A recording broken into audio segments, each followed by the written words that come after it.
Ils disaient que je perdais mon temps. Que vendre mes petits tas de tomates ne mènerait à rien. Aujourd'hui, je suis leur patronne.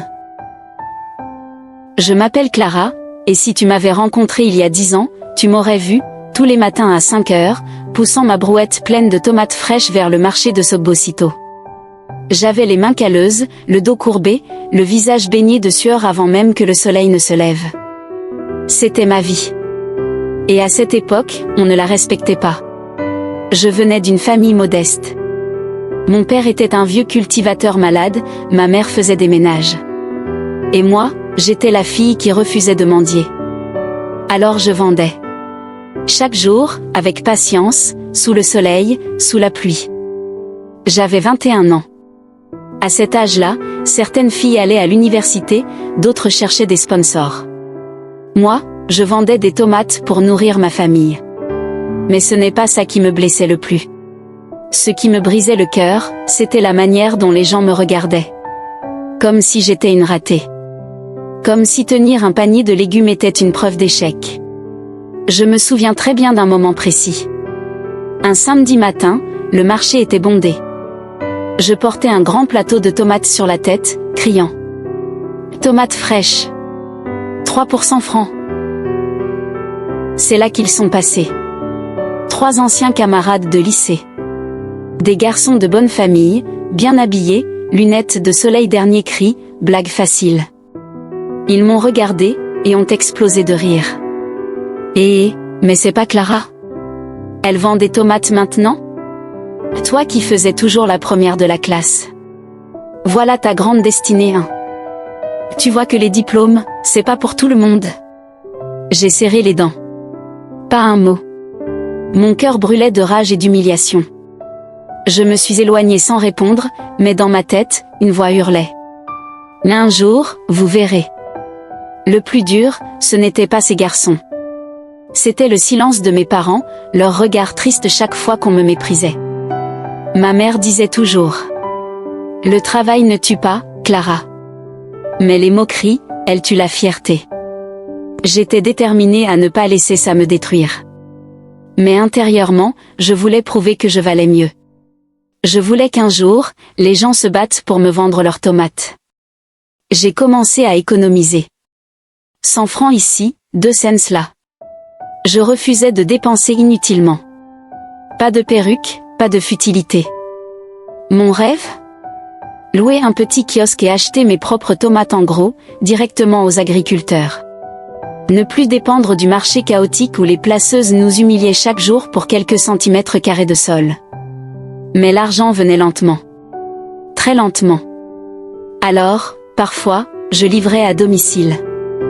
Je me déplaçais avec un sac plein de tomates, dans les quartiers résidentiels.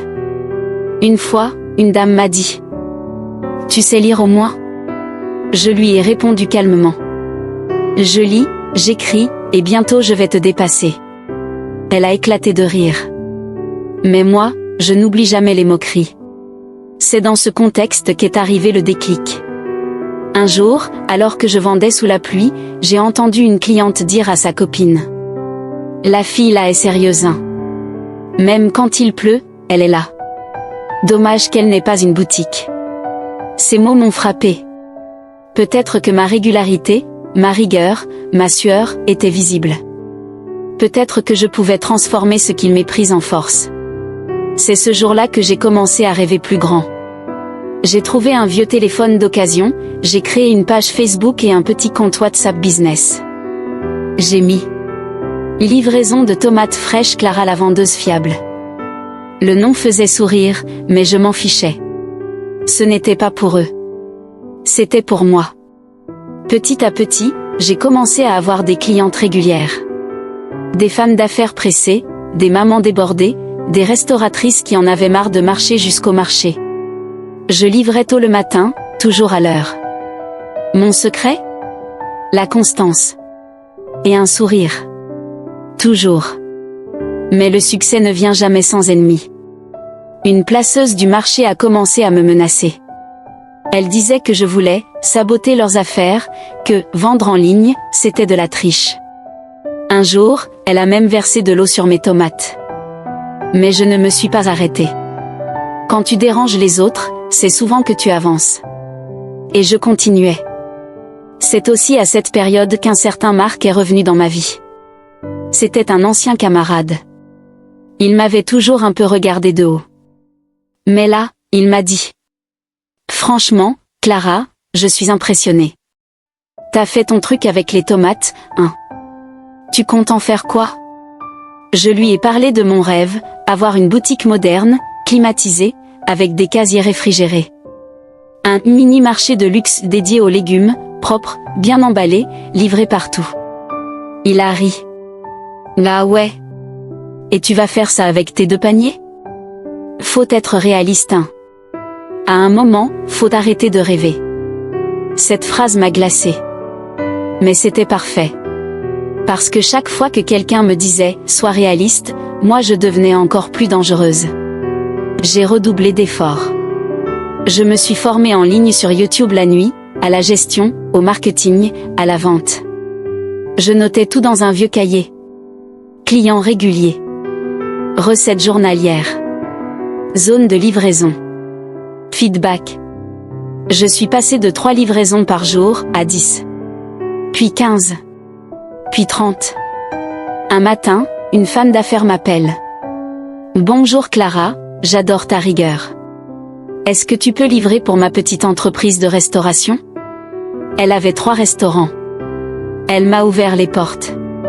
Et c'est là que tout a changé. Je n'étais plus seulement la fille qui vend des tomates. J'étais devenue fournisseuse, gérante, entrepreneur. Mais ce n'était que le début. Ce premier contrat avec les 3 restaurants a tout changé. D'un coup, je n'étais plus seulement une vendeuse de tomates au marché. J'étais devenue la fournisseuse de légumes d'un réseau en pleine croissance. Et je savais une chose, je n'avais plus le droit à l'erreur. Je me levais encore plus tôt qu'avant. À 3h30 du matin, j'étais déjà en route pour les zones rurales, là où les producteurs avaient les meilleures tomates, bien mûres, bien rouges, sans produits chimiques. Je négociais directement avec les cultivateurs, je choisissais les plus beaux fruits, je les triais moi-même. Ensuite, je revenais, les lavais, les emballais, les étiquetais, puis je les livrais à 6 heures précises dans les cuisines de mes 3 clientes.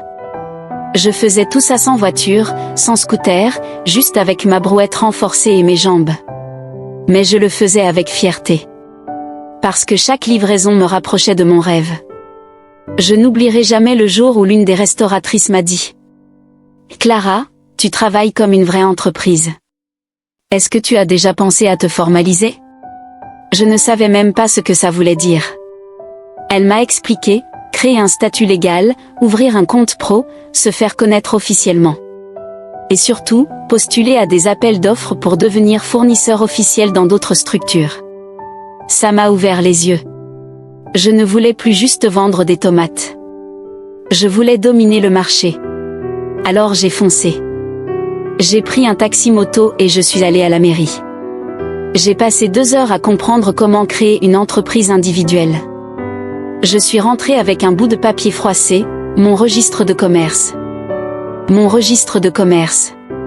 J'étais désormais officiellement Clara Primeur Service. Ce nom me faisait sourire. Il sonnait grand, mais tout ce que j'avais, c'était ma foi et mes paniers. Mais dans mon cœur, j'avais déjà bâti un empire. Le premier obstacle? Les moyens de transport. Les livraisons devenaient trop lourdes pour mes bras. Je perdais du temps et de l'énergie. Alors j'ai trouvé un jeune du quartier, Séraphin, qui avait un vieux vélo. Je lui ai proposé un deal. Je t'achète le carburant, tu m'aides à livrer. Si on grandit, tu deviens responsable logistique. Il a accepté. Et c'est comme ça que j'ai eu mon premier employé. Mais tous les jours n'étaient pas roses. Un matin, on a eu un accident avec le vélo. Les tomates se sont renversées devant le portail d'un hôtel. Le directeur est sorti, furieux. Mais c'est quoi cette pagaille? Vous croyez qu'on est au marché ici? J'ai baissé la tête. J'ai ramassé les tomates une à une. Mais je n'ai pas répondu. Et le soir même, j'ai appelé une cliente qui connaissait ce directeur. 3 semaines plus tard, ce même hôtel me passait sa première commande de légumes bio. Le plus beau? Je n'avais toujours pas quitté le marché. J'y retournais chaque semaine. Pas pour vendre, non. Pour voir, écouter, apprendre. Et aussi, pour ne jamais oublier d'où je venais. Les autres vendeuses me regardaient bizarrement. Certaines disaient « Elle se prend pour une star maintenant ». D'autres disaient en chuchotant « On dit qu'elle vend sur Internet, hein ». Mais je ne répondais pas. Parce qu'à l'intérieur, je riais. Moi, la fille de personne, j'avais compris quelque chose qu'elles ignoraient. Le monde change, et les opportunités ne sont pas toujours visibles à l'œil nu. Puis un jour, j'ai reçu un message WhatsApp. Une voix douce, polie, professionnelle. « Bonjour Madame Clara. Nous avons eu votre contact via l'hôtel Oasis. Nous aimerions discuter d'un partenariat. Êtes-vous disponible cette semaine pour une rencontre en entreprise ?» J'ai eu un frisson. C'était la première fois qu'on m'appelait Madame Clara. Et pour une fois, ce n'était pas moqueur. Le jour du rendez-vous, j'ai mis ma robe la plus propre. Pas chère, mais repassée. Je suis entrée dans le grand immeuble, tremblante. Des vitres partout. Des fauteuils blancs. De la climatisation. J'ai attendu dans une salle de réunion glacée, les mains moites. Puis, 3 personnes sont arrivées. Une femme en tailleur, 2 hommes souriants. « Bonjour Clara. Nous sommes de l'entreprise IT Fresh. Nous voulons lancer un programme de paniers hebdomadaires de légumes bio, et on a besoin de quelqu'un comme vous. » Je n'ai même pas compris toute la proposition sur le coup. Mais j'ai hoché la tête, pris des notes, souri, posé des questions comme j'avais vu dans les vidéos YouTube. Et à la fin, ils m'ont dit « On commence avec 50 paniers par semaine. Vous livrez, vous emballez, vous gérez. Si ça marche, on double. » J'ai failli pleurer. Mais je me suis retenue. Le soir, j'ai marché longtemps dans mon quartier. Les gens me saluaient, sans savoir ce qui venait de se passer. Et moi, je regardais les étoiles en silence. Ils se sont moqués de moi, mais bientôt, je vais les racheter. Ce contrat a tout changé. Avec l'argent du premier mois, j'ai acheté un petit tricycle motorisé d'occasion. J'ai repeint le panier à l'arrière en rouge et vert, avec écrit « Clara Primeur livraison partout ». C'était simple, mais les gens se retournaient dans la rue. Des enfants me saluaient, des clients m'appelaient. « Clara, je veux mon panier cette semaine. Mets bien les tomates. » Je faisais des vidéos, des photos, je postais tout sur ma page. Petit à petit, mon nom circulait. Mais plus je montais, plus certaines personnes du passé réapparaissaient. Un jour, en livrant dans une entreprise, j'ai entendu un rire familier. Je me suis retournée. C'était Marc. Oui, le même Marc qui s'était moqué de moi, qui m'avait dit que mon rêve était irréaliste. Il portait une chemise froissée, l'air fatigué. « Clara ? Toi ici ? Bonjour Marc.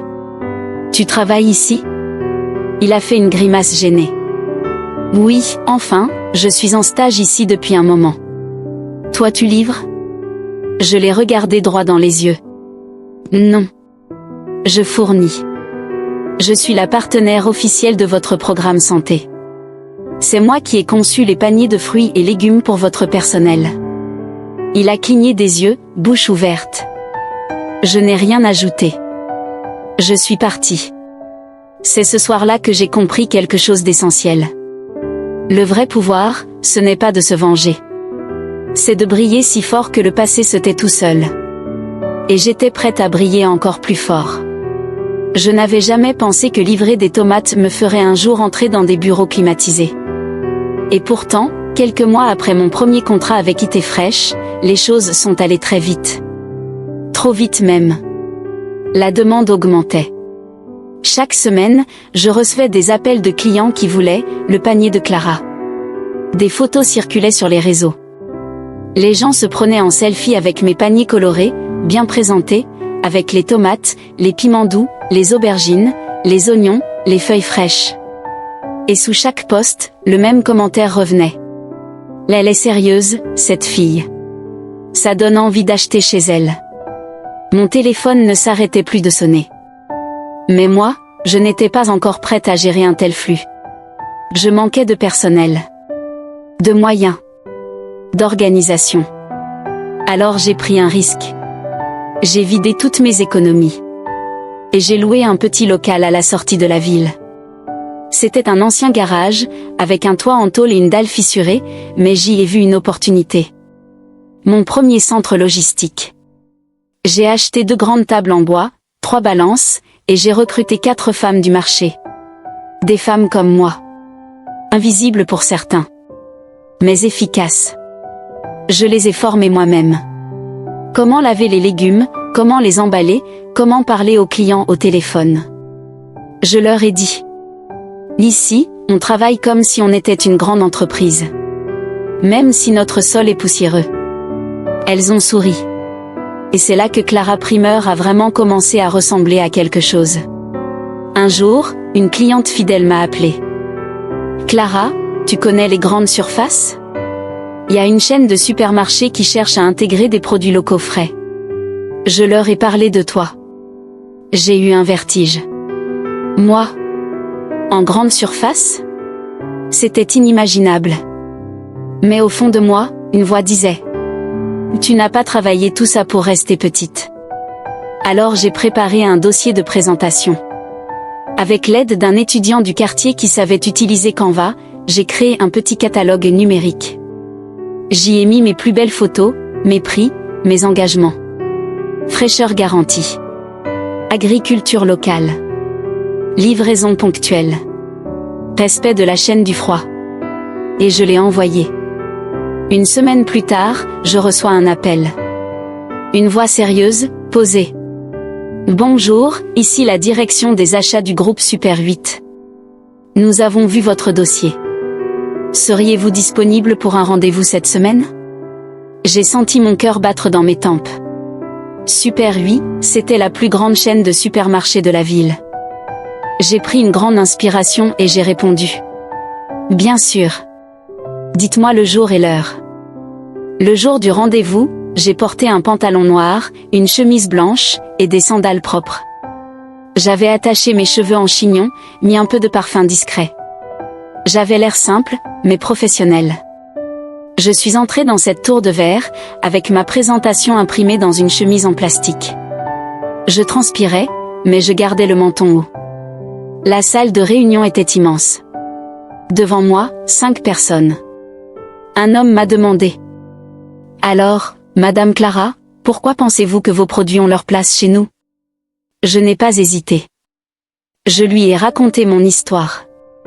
Mon réveil à 3 heures. Mon premier tricycle. Les femmes que j'avais formées. Mon respect pour les clients. Ma régularité. Mon ambition. À la fin, il a hoché la tête. Ce n'est pas seulement votre produit qui nous intéresse. C'est votre éthique. Une semaine plus tard, j'ai reçu le contrat.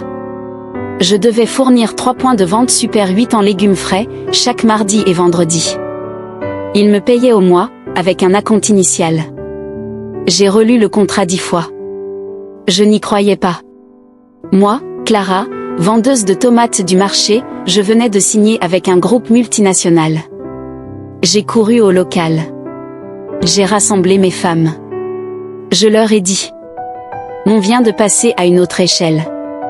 C'est le moment de montrer au monde de quoi on est capable. On a dansé ce jour-là, au milieu des paniers. On a ri, on a crié, on s'est enlacé. Mais dès le lendemain, le travail a triplé. Il fallait s'approvisionner en plus grande quantité. Alors j'ai signé un partenariat avec 3 coopératives agricoles. J'ai mis en place un système de tri automatique. J'ai investi dans un congélateur solaire, pour les produits sensibles. Et surtout, j'ai embauché un comptable. Un vrai. Un jeune diplômé, frais sorti de l'université, qui n'avait pas trouvé de travail. Quand il a vu mon cahier à spirale où je notais mes dépenses, il a souri, gêné. Mais il m'a dit. Madame Clara, ce que vous avez fait sans logiciel, c'est impressionnant. Mais maintenant, on va tout structurer. Et c'est ce qu'on a fait. Ma page Facebook a explosé. Mon Instagram aussi. Les gens prenaient des vidéos de mes femmes dans le local, les chariots pleins, les livraisons en cours. On a même reçu une invitation pour participer à une émission télé sur les entrepreneurs à succès. J'étais assise sur un plateau, les projecteurs sur moi, et la présentatrice disait « Voici Clara, celle qui transforme les tomates en or. » Je riais nerveusement. Mais au fond de moi, j'étais fière. Parce que rien de tout ça ne venait de la chance. Rien. Tout venait du travail, de la sueur, des humiliations, des pleurs silencieux, des marchés poussiéreux, des réveils à 3 heures du matin. Et pendant que je grandissais, d'autres observaient. Parmi eux, mes anciens camarades du lycée. Ceux qui riaient de moi. Un jour, un d'eux m'a écrit sur Facebook. Il s'appelait Jules. Il faisait partie du groupe de garçons qui s'étaient moqués de moi devant tout le marché. Son message disait « Salut Clara. J'ai vu ton passage à la télé. Franchement, chapeau. Je suis dans une mauvaise passe en ce moment, si jamais tu entends parler d'un poste chez toi, pense à moi. » Je suis restée figée. J'ai regardé ce message pendant de longues minutes. Puis j'ai simplement répondu « Envoie ton CV. » Le recrutement passe par le service RH. C'était ma manière de dire « Je ne suis plus cette fille qu'on pouvait piétiner. Aujourd'hui, je suis celle qu'on appelle madame. » Mais l'histoire ne s'arrête pas là. Une proposition inattendue allait tout faire basculer. Un appel. Une offre. Un rachat. Et une revanche, douce comme une tomate mûre. Je m'étais promis de ne jamais chercher la vengeance. Mais la vie, elle vous place parfois face à ceux qui vous ont enterré trop vite. Ce jour-là, j'étais prête. Tout a commencé par un email de Super 8. Bonjour Clara, nous vous invitons officiellement à notre événement annuel, Entreprendre et réussir, au Radisson Hotel. Un salon d'entrepreneurs, dans l'un des plus beaux hôtels du pays. Il voulait que je témoigne. Moi, la fille aux brouettes? J'ai souri. J'ai dit oui. Je portais une robe sobre mais élégante, confectionnée par une couturière locale. Pas de luxe tapageur, juste ma posture et mon histoire. Dès que je suis entrée dans la salle, les regards ont commencé à se tourner. Certains cherchaient à deviner si j'étais journaliste, partenaire, investisseuse. D'autres me dévisageaient comme s'ils avaient déjà vu mon visage quelque part. C'est là que je l'ai vu. Jules. Assis au fond de la salle, veste froissée, regard fatigué. À ses côtés, Marc, plus vieux, plus aigri. Il tenait des petits flyers d'une entreprise naissante. La leur. Ou ce qu'il en restait. Nos regards se sont croisés. Jules a baissé les yeux immédiatement. Je n'ai pas souri. Je me suis contentée de marcher dignement vers la scène. On m'a tendu le micro. Bonjour à tous. Je m'appelle Clara. Il y a 5 ans, j'étais vendeuse de tomates au marché central. On riait de moi. Aujourd'hui, je fournis plus de 200 établissements en produits frais, j'emploie 17 personnes, et je travaille avec 14 coopératives locales. Silence dans la salle. Puis une salve d'applaudissements. Ma voix ne tremblait pas. Mon cœur non plus. Ce n'était pas une revanche, c'était une affirmation. Des gens faisaient la queue pour me serrer la main. Des banquiers. Des journalistes. Même une influenceuse bien connue. Je discutais avec une femme de la chambre de commerce quand une silhouette s'est approchée timidement. « Clara ? Tu as 2 minutes ?» C'était Jules. Costume trop grand, regard perdu. Je me suis tournée vers lui, polie mais distante. « Jules. Quelle surprise. J'ai vu ton intervention. Bravo. Sincèrement. Ce que tu as accompli, c'est admirable. » Je n'ai rien répondu. Il a hésité, puis a sorti un petit dossier de sa sacoche. Je sais que ça peut sembler déplacé, mais voilà, je monte une boîte de distribution. Rien d'ambitieux. Je voulais savoir si on pouvait collaborer? Ou même, si tu cherches des partenaires? Même employés?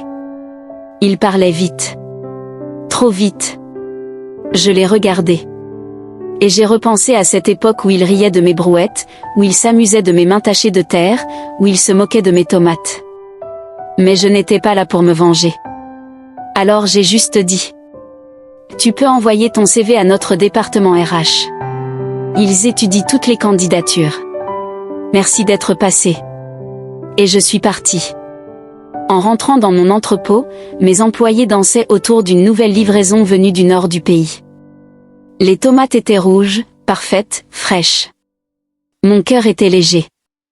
Une jeune fille qui venait d'arriver m'a prise à part. Patronne, c'est vrai que vous avez commencé au marché, toute seule? Oui, toute seule, mais jamais sans dignité. Elle a souri. Je me suis assise à mon bureau. Face à moi, un mur couvert de photos. Mon premier jour au marché. Mon premier chariot. Le premier local. Le jour où j'ai signé avec Super 8. Et une phrase, en lettres rouges, que j'ai moi-même collée au mur. Faites ce qu'ils disent impossible, et regardez-les vous applaudir. Mon entreprise continue de grandir. J'ai ouvert 2 nouvelles unités de stockage à énergie solaire. Une application mobile de commande est en cours. Et surtout, je forme maintenant d'autres femmes à lancer leur propre activité. Parce qu'on ne monte pas, seul. On s'élève ensemble. Je reçois souvent des messages. D'anciens camarades. De profs. D'inconnus. Et parfois, de ceux qui se sont moqués de moi. Mais je ne réponds plus à la moquerie. Je réponds avec des chiffres. Avec du concret. Avec des emplois créés. Alors si tu as aimé cette histoire, abonne-toi à la chaîne. Active la cloche pour ne rater aucune autre histoire de femmes et d'hommes inspirants. Et surtout, dis-nous en commentaire. Est-ce que toi aussi on s'est déjà moqué de ton rêve? Parce qu'au fond, ce ne sont pas les moqueries qui nous définissent, mais la manière dont on y répond.